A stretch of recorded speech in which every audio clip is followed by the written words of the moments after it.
All right, you're welcome back. Recently, armed men suspected to be Boko Haram militants attacked 14 villages and entered an IDP camp in Dalori, Borno State, where 12,600 civilians are seeking refuge. Now, many of the IDPs fled the camp for their dear life, and some places in the camp were burned by the insurgents. About 8 people were killed and some women were abducted.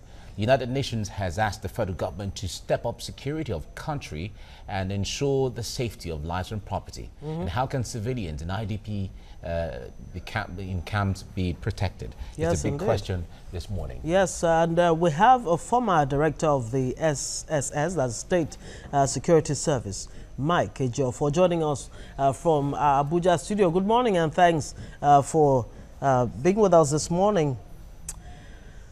Okay, now the UN has actually advised the Nigerian government to bolster, protection in the IDP camps. It's almost like an indictment that the federal government is not doing enough in protecting these people that have, fled insecure situations, to seek refuge, only to be to find themselves vulnerable again.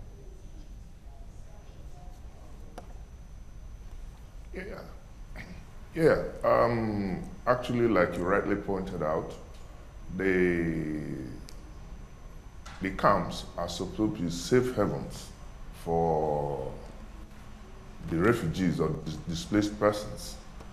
But recent events have shown that even the camps are under attack.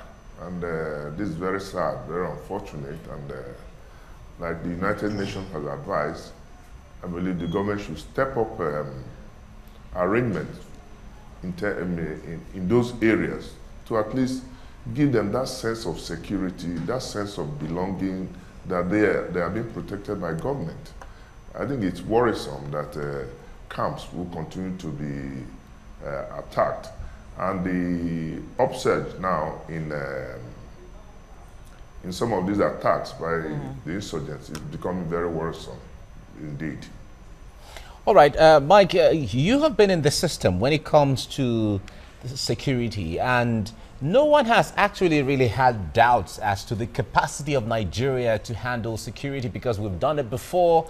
And if we've done it before, then we should be able to master all the things that have to do with security. But Nigerians are wondering, what is really the challenging factor? What is that thing that is responsible for government's inability to really cater for or protect these people? I don't want us to go into the other issues of all Nigerians now because we're narrowing it down to IDP who are really very vulnerable. Are we talking about economic issues or economic capacity where there's no money and all of that? Or is it just about the political will, or it is the breach of security system or network or apparatus?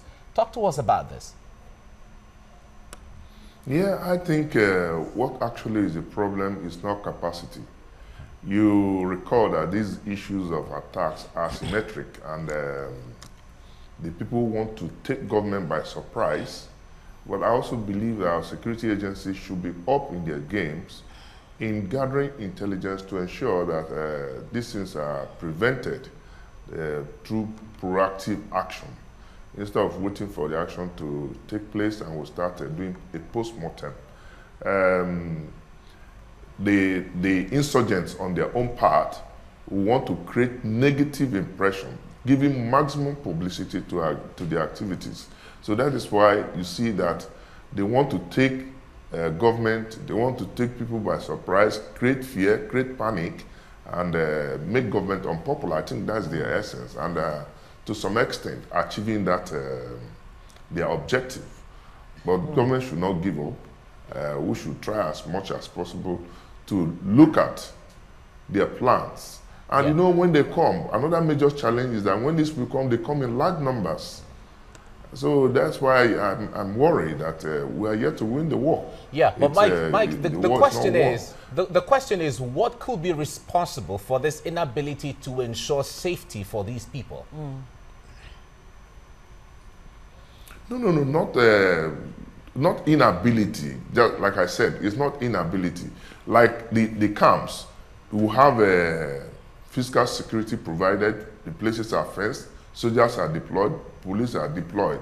But you know, like I said, the insurgents also will want to create panic, you know, by attacking. So you see, they're approaching. I do pray that we don't get back to our pre-2015 stage, because they are coming close to the state capital, carrying out attacks. And with this, with the changes now made in the military, I hope we'll be able to adopt new changes too and get new results. But that would depend on whether government really has, you know, the wherewithal to provide the kind of, capacity and capability to protect these vulnerables among us.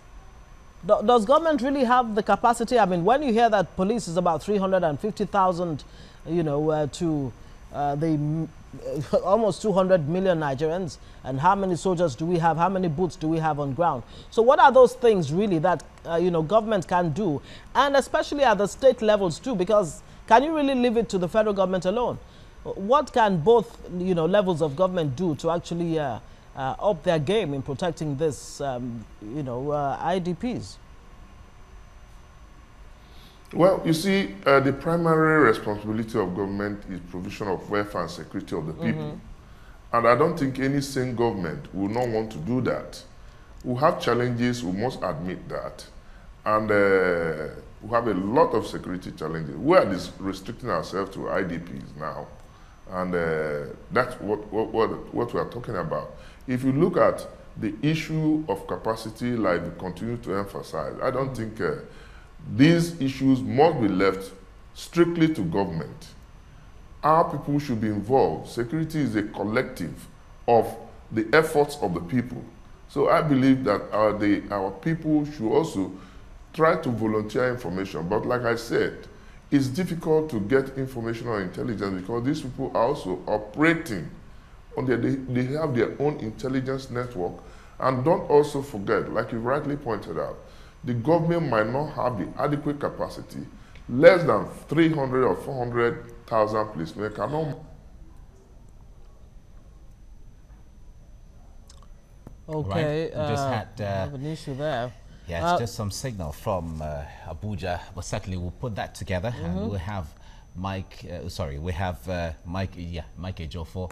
He is joining us from Abuja. He's a former director of the State Security Service. So now we have Onai Khomu, who's a security expert. He's joining us via Skype. Good morning. Good to have you, Onai Khomu.